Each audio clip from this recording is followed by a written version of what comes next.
Bore da a blwyddyn newydd dda. Dyma bodlediad cyntaf Eglwys Dewi Sant yn 2022. Gawson ni seibiant bach ar ôl Nadolig, ac mae'n addas ein bod yn ail gychwyn ein hyddoliad rhithiol ar y sil cyntaf wedi'r ystwyll, wrth i ni ganolbwyntio ar Bedydd Iesu, a'r datganiad gyda'r llais o'r nef yn dweud, ti yw fy mab yr anwylid, ynot y rwyf yn ymhyfrydu. O'r fath gyfaill ydyw'r Iesu ffrind ym mhob ystorom gref, o'r fath fraint yw mynd ar cyfan yn ein gweddi ato ef. O'r fath gyfaill ydyw'r Iesu ffrind ym mhob ystorom gref, o'r fath fraint yw mynd ar cyfan yn ein gweddi ato ef. O'r tangnefedd pur a gollon, o'r pryder am yn dwyn, am na cheision fynd yn gason, ato ef I ddwyn ein y cwyn. Oes gennym demtasiynau, oes gofyd mewn un man, heidiwch beth a di galoni, gwrend I Iesu weddi'r gwan. Cyfaill yw sy'n dal yn ffaflon, cyd ymdeimlo mae a'n llef. Gwir yr Iesu am ein gwendid, awn ar cwbl ato ef. Pwy sy'n teimlo yn drwmlwythog, o dan faich ei ogrwydd cas, Iesu'n unig yw ein noddfa, awn am criat orsedd gras. Oes ffrindiau'n cefnu arnad, dwed y gwyn o'r frenin heb, an ei freichiau ceid a welwch, a diddanwch yn ei wedd. Daeth llais o'r nef, ti yw fy mab yr anwylid, ynot y rwyf yn ymhyfrydu. Deithom ynghyd yn deulu Duw ym mhresynoldeb ein tad, I roddi iddo foliant y diolch, I glywed a derbyn ei air, I gyflwyno iddo anghenion yr holl fyd, ac I geisio ei ras, fel y gallwn trwy ei fab Iesu Crist, ein rhoi ein hunain I Gwasanaeth. Dywedodd Iesu, y gorchymyn cyntaf yw gwrando o Israel, yr arglwydd ein Duw yw'r unig arglwydd, a char yr arglwydd dy Dduw ath holl galon ac ath holl enaid, ac ath holl feddwl ac ath holl nerth. Yr ail yw hwn, car dy gymydog fel ti dy hun, nid oes gorchymyn arall mwy na'r rhain. Cyffeswn ein pechodau wrth y tad, a cheisio ei fyddeiant a'i dangnefedd. O llalluog a thrigarog Dduw, yr ydym wedi pechu yn derbyn ar feddwl, gair a gweithred, nid ydym wedi dygaru yn holl galon nac wedi caru eraill fel y mae Crist yn ein caru ni. Y mae'n wir ddrwg gennym, yn dy drigaredd maddau ni, cynorthwya ni ddiwygio ein bywydau fel y byddwn yn ymhyfrydu yn dewyllus ac yn rhodio yn dy ffyrdd, gogoniant I thenw. Amen. Bydded I Dduw ein tad, a gymododd y byd ag ef ei hun trwy ein harglwydd Iesu Grist, ac sy'n maddau pechodau pawb sy'n wir y difeiriol, baddai ni yn gwared oddi wrth ein holl pechodau, a rhoddi ni ras a nerth yr ysbryd glân. Amen. Creodd Duw ni, a'n galw wrth ein henw, ffurfiodd Duw ni, a'n galw wrth ein henw, gwaredodd Duw ni, a'n galw wrth ein henw, galwodd Duw ni wrth ein henw, peidiwch ag ofni.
Y colect ar gyfer y sil cyntaf wedi'r ystwyll.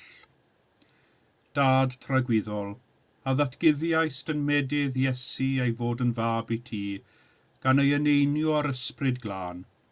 Caniatáu ni a anwyd drachefn o ddŵr ar ysbryd, lawenhau i gael ein galw yn blant i ti, trwy Iesu Crist dy fab ein harglwydd, sy'n fyw ac yn teyrnasu gyda thi yn undod yr ysbryd glân, yn un Duw, yn awr ac am byth. Amen.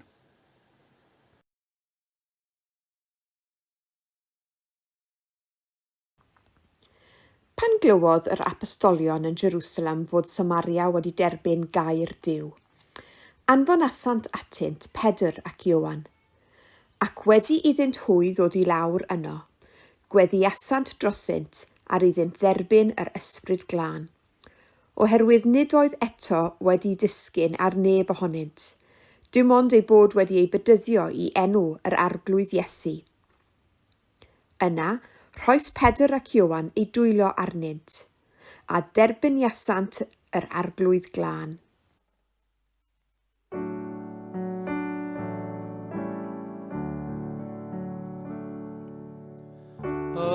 Ysbryd y tragwyddol Dduw, disgyn arnom ni. Ysbryd y tragwyddol Dduw, disgyn arnom ni. Plyg ni, trin ni, golch ni, cod ni. Ysbryd y tragwyddol Dduw, disgyn arnom ni.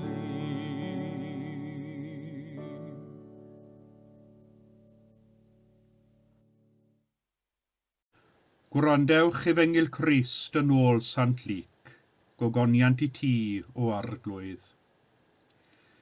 Gan fod y bobl yn disgwyl, a phawb yn ystyried yn ei galon tybed a Ioan oedd y Meseia, dywedodd ef wrth bawb, yr rwy fi yn eich bedyddio a dŵr, ond yma un cryfach na mi yn dod. Nid wy fi'n deilwng i ddatod carau ei sandalau ef. Bydd ef yn eich bedyddio ar ysbryd glân ac a thân. Yma ei wyntyll yn barod yn ei law i nithio'n lan yr hyn a ddyrnwyd ac i gasglu'r grawn i'w hysgubor. Ond am yr is, bydd yn llosgi hwnnw a thân aniffoddadwy.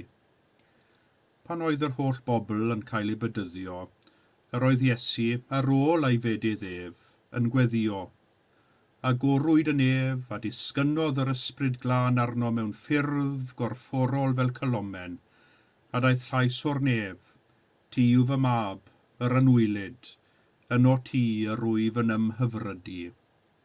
Dyma efengil yr arglwydd, moliant i ti o Grist.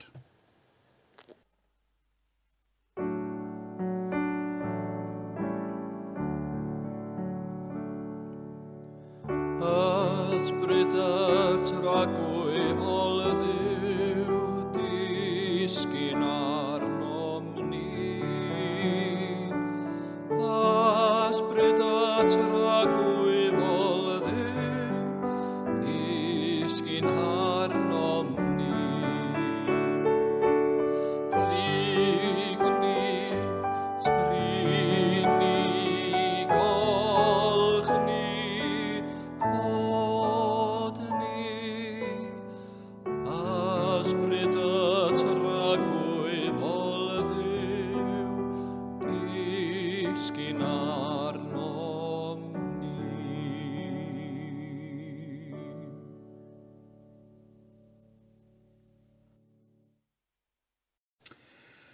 Agorwyd yn ef, a disgynnodd yr ysbryd glân arno mewn ffyrdd gorfforol fel cylomen, a daeth llais o'r nef, ti yw fy mab yr anwylyd, yno ti y rwyf yn ymhyfrydu. Rhan o'r unfed adnod ar 20 i'r ail adnod ar 20 o'r drydydd bennod o'r Efengil yn ôl Sant Luc. Mae'n anodd credu bod pythefnos wedi mynd heibio ers i ni ddathlu'r Nadolig, Yn wir, erbyn heddiw mae'r Nadolig ond yn atgof i'r mwyafrif ohonom, digwyddiad nôl yn y gorffennol. Mae'r addurniadau wedi tynnu lawr a'i rhoi gadw am flwyddyn arall, ac ychydig sydd ar ôl hi'n atgoffa ni am wyl y geni. Efallai bod ambell mins pei heb ei fwyta, neu gacen Nadolig sydd ar ei hyner, ond yna i gyd. Yn yr Eglwys, yr unig beth sydd ar ôl i'n hatgoffa ni o'r Nadolig yw'r preseb, a mae'r preseb yno hyd oherwydd mae dim ond i ddiau diwethaf y 6 o Ionawr oedd wyl yr ystwyll, yr wyl pan gyrhaeddodd y doethion a'i anrhegion gwerthfawr o air thys a myr. Ar wyl yr ystwyll fe gofiwn am y cenhedloedd yn dod ac yn cydnabod yr Iesu, y diwdod yn y cnawd. Does dim oedi yn rhy hir yn y stabal, does dim aros yn rhy hir gyda'r plentyn Iesu, mae amser yn rhuthro ymlaen. Wedi'r cyfan, yr ydym ar ddechrau blwyddyn newydd, a'n tueddiad erbyn hyn yw edrych ymlaen i'r dyfodol gyda'n haddunedau blwyddyn newydd yn ffres yn ein meddyliau, yn barod ac yn benderfynol i wynebu beth bynnag a ddaw yn 2022. A'r gwir yw, dydy'r flwyddyn eglwysig ddim yn ein caniatáu ni oedi yn rhy hir chwaith yn y stabal. Wedi'r cyfan, heddiw ar y sul cyntaf wedi'r ystwyll, yr ydym yn neidio 10 mlynedd ar hugain y mywyd Iesu. Nid Iesu'r baba na Iesu'r plentyn yw ein testyn y bore yma, ond Iesu y dyn, yn sefyll ar lannau afon yr Iorddonen, yn barod ac yn benderfynol i gychwyn ar ei weinidogaeth cyhoeddus, a chyflawni gwaith ei dad nefol, y gwaith y daeth ef i'r byd i'w gyflawni. Dechreuodd gweinidogaeth Iesu gyda'i Bedydd yn afon yr Iorddonen, ac mae'n ddechreuad sydd yn llawn drama. Yn gyntaf y mae gennym Iwan Fedyddiwr ac yntau yn gymeriad digon rhyfedd yn ei olwg, yn gwisgo ei ddillad o flew camel, a'i ddeiet o fel gwyllt a locustiaid, a'i genawdwri yn gadw pobl i edifyrhau a chael ei bedyddio fel arwydd gweladwy o edifeirwch eu calonnau. Yr oedd neges Iwan wedi taro ryw dant ar bobl, oherwydd yr oedd tyrfaoedd yn dod o bob heinen o gymdeithas i'w wrando arno a chael ei bedyddio ganddo. Yn ail fe gawn y weithred o fedyddio ei hun, sy'n weithred llawn drama, gyda'r pobl yn camu yr afon ac yn cael ei llwyr ymdrochi yn y dŵr rhededog ac yn codi o'r dŵr yn bobl ar ei newyddwedd wedi rhoi heibio ei hen ffordd o fyw i ymgymryd â ffordd newydd. Fe gawn eiriau Iwan Fedyddiwr ei hun wrth sôn am y Meseia fel yr un cryfach na mi yn dod. Nid wyf fi'n deilwng i ddatod carau ei sandalau ef, meddai Iwan, bydd ef yn eich bedyddio ar ysbryd glân ac a thân. Yr oedd Iwan yn disgwyl pethau mawr gan y Meseia, un a fyddai nithio'n lân yr is o'r gwenith ac yn casglu'r ffrwythau da i'r ysgubor. Yr oedd gan Iwan ddarlun weddol frawychus o waith y Meseia mewn gwirionedd, un a fydde'n dod i didoli'r da oddi wrth y drwg. Yr oedd disgwyliadau a gobeithio'n Iwan Fedyddiwr ar bobl o swydd a gwaith y Meseia yn einiog Duw yn uchel iawn. Ac i mewn i'r olygfa hon fe welwn ni Iesu yn camu, yn ymuno ar bobl gyffredin i gael ei fedyddio. Mae Luc wrth sôn am fedydd Iesu ychydig yn wahanol i weddill yr Efengylau. Yn Efengyl Mathew a Marc, cyn gynted ag y cododd Iesu o'r dŵr, fe agorodd y nefoedd, disgynnodd yr ysbryd glân arno fel cylomen, a daeth llais o'r nef yn datgan, hwn yw fy mab yr anwylid, yn o ti rwyf yn ymhyfrydu. Ond mae Luc yn gwahanu y ddau ddigwyddiad, meddai Luc wrthym, yr oedd Iesu ar ôl ei fedydd ef yn gweddio, a thra'n gweddio yr agorodd y nef a disgynnodd yr ysbryd glân arno a daeth llais o'r nef. Fel ymateb i weddi yr agorodd y nefoedd yn Efengyl Luc. Pwy a wyr beth oedd testyn gweddi Iesu, efallai fod yn gobeithio am ryw arwydd i gadarnhau iddo'i hun mae mab Duw ydoedd, ac mae nawr oedd yr amser iawn i ddechrau ar ei weinidogaeth cyhoeddus. Beth bynnag oedd testyn gweddi Iesu, Yr oedd yr ateb a dderbyniodd mor gadarn all cadarn fod.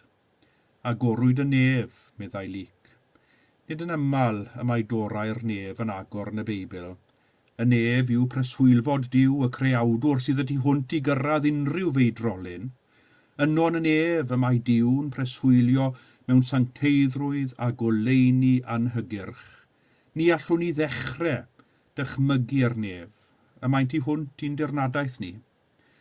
Os cofiwch chi nôl i lyfr Genesis a stori Noa, pan berodd Duw i'r ddilyw ddod, oherwydd bod cymaint o lygref a thrais ar y ddeiar, fe agorodd ffenestru'r nefoedd, a bydd i lawio ar y ddeiar am 20 nydd. Ond yma ymedydd Iesu, pan agorwyd y nef, nid glaw a ddisgynodd, nid barn Duw a ddaeth i'r byd fel y nyddiau Noa fel mellt a therannau, ond yr ysbryd glân, a hynny ar ffurf gorfforol fel cylomen. Ymedydd Iesu agorwyd y nef a daeth cadarnhad a bendith ar Iesu. A dyma ni eto'n gweld rhywbeth hollol anisgwyl, sef yr ysbryd glân yn dod ar ffurf cylomen. Ar ddydd y Pentecost, pan ddaeth yr ysbryd glân ar y disgyblion, fe ddaeth fel gwynt grymus a thyfodau o dan. Ar ddydd y Pentecost, fe welwn ni rym yr ysbryd glân, ond nid felly yma ymedydd Iesu. Mae'r gylomen yn un o'r adar mwyaf addfwy na gallwn ni ei dychmygu. Mae ei lliw yn wyn i gyd, yn arwydd o burdeb a diniweidrwydd. Fel y deryn, does dim sy'n fygythiol am gylomen i gymharu dwedwn ar eryr neu'r hebog. Yma eto, fe welwn ni gysylltiad â stori Noa, oherwydd ar ôl y dilyw a'r dyfroedd yn dechrau cilio, os cofiwch chi, fe anfonodd Noa y gigfran yn gyntaf i weld a oedd dyfroedd y dilyw wedi cilio digon iddo adael yr arch, ond daeth hwnnw yn ôl. Anfonodd wedyn gylomen, a daeth honno yn ôl heb fawr o lwyddiant, ac ar ôl aros ychydig dyddiau eto, fe anfonodd y gylomen yr eilwaith, a'r tro hwn fe ddaeth hi yn ôl a deilen o lewydd newydd ei thynnu yn ei ffug, ac fe ddeallodd Noa bod y dilyw wedi treio oddi ar y ddeiar. Felly fe ddaeth y gylomen yn arwydd o obaith a'r heddwch sydd rhwng Duw a'r ddynoliaeth.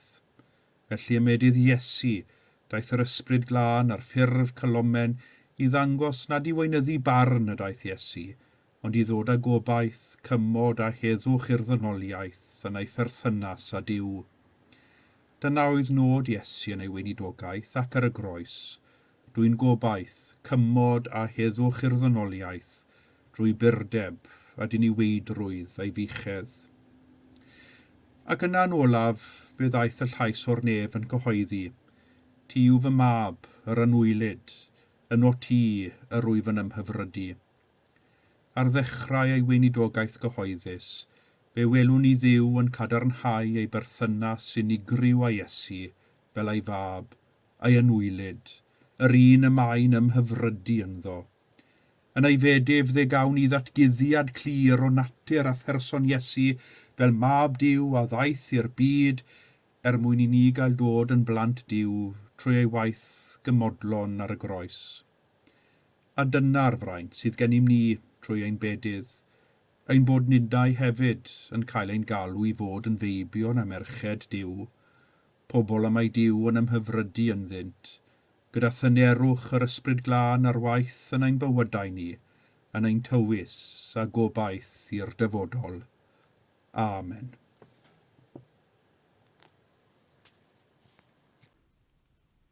Dwedwn gyda'n gilydd y credo. Yr wyf yn credu ac yn ymddiried yn i'w dad, fy nhonell pob bod a bywyd, yr un yr ydym yn bod ei fwyn. Yr wyf yn credu ac yn ymddiried yn i'w fab, a gymerodd ei natur ddynol ni, a fe farw drosom ac at gyfododd. Yr wyf yn credu ac yn ymddiried yn i'w ysbryd glân, sy'n rhoi bywyd i bobl Dduw ac yn ymlygu Crist yn y byd. Dyma ffydd yr Eglwys, dyma ein ffydd ni, Yr ydym yn credu ac yn ymddiried yn un Duw, Tad, Mab ac Ysbryd Glân. Amen.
Yn ddiolchgar ein bod wedi'n galw i fod yn bobl i Dduw ar yr adeg hon ac yn y lle hwn, gweddiwn dros anghenion a gofalon ein heglwys, ein cymunedau, ein gwlad a'n byd.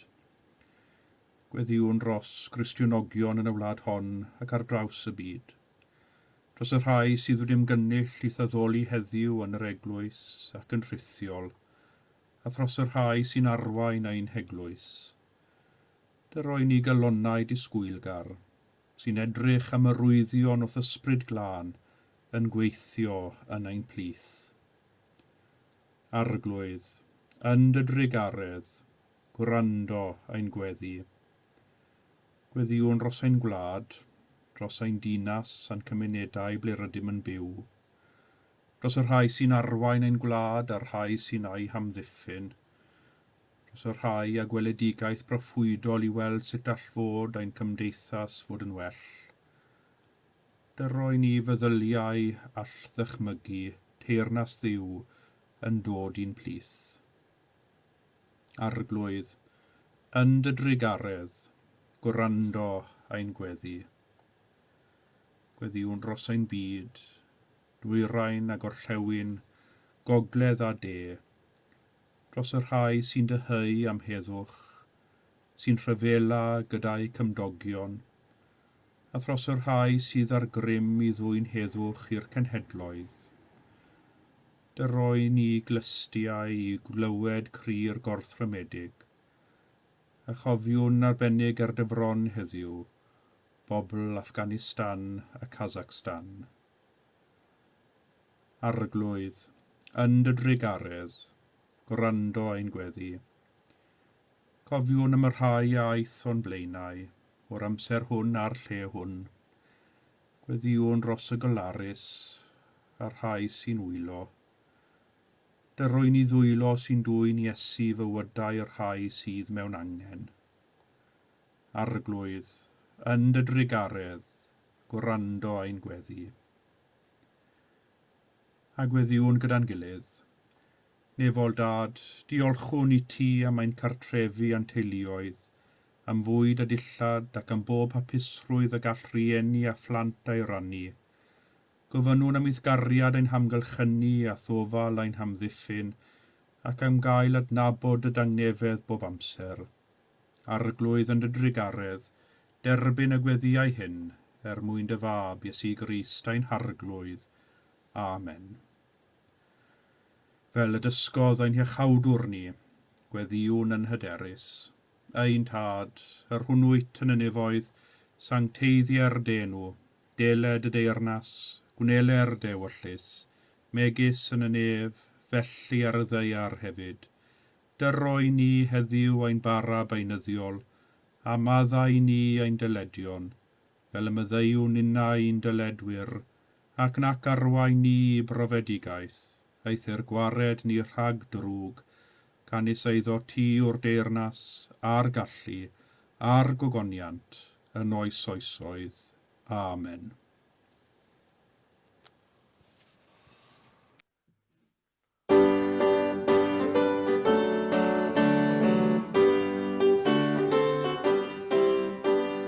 Un cam bach ar hyd y byd yr ar y daith o hyd y gwmni gaf, a ffrwy bob y ddoli ddaw, gad i minau o fael yn dyla, ac wrth fynd o fo i'r fori newydd draw, gad i minau o fael yn dylaw. Troi o gylch cornel i'r byd yr nwy, am y byd cael dysgu mwy am mwy, popeth newydd wela fi, caf ei welen drwy dylygau di, ac wrth fynd o fo i'r fori newydd draw, gad i minau a fael yn dylaw. Wrth i'n gerfed heibio'r gwych ar gwael, dangos i mi fod ffordd da i'w chael, ac os cafr oes dro'r llwyr, rwy'n ffordd nad oes o ti a'i gwir, ac wrth fynd o fo i'r fori newydd draw, gad i minau a fael yn dylaw. Disgyn garu pan fo'r byd yn gas, pan fo'r byd yn greulon rhoi'n ras, oed y daith yn gan i gyd, cadw fi dy gwmni di o hyd, ac wrth fynd o fo i'r fori newydd draw, gad i minau a fael yn dylaw. Unwyd arglwydd na'r hefyd mawr crwn, iaiwyd hefyd ar diwrnod hwn, hen a newydd wyt ynghyd, rhodiaf yn dy gwmni di o hyd, ac wrth fynd o fo i'r fori newydd draw, gad i minau a fael yn dylaw.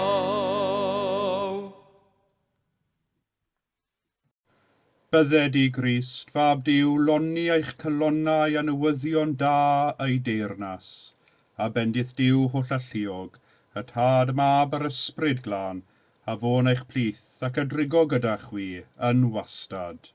Amen.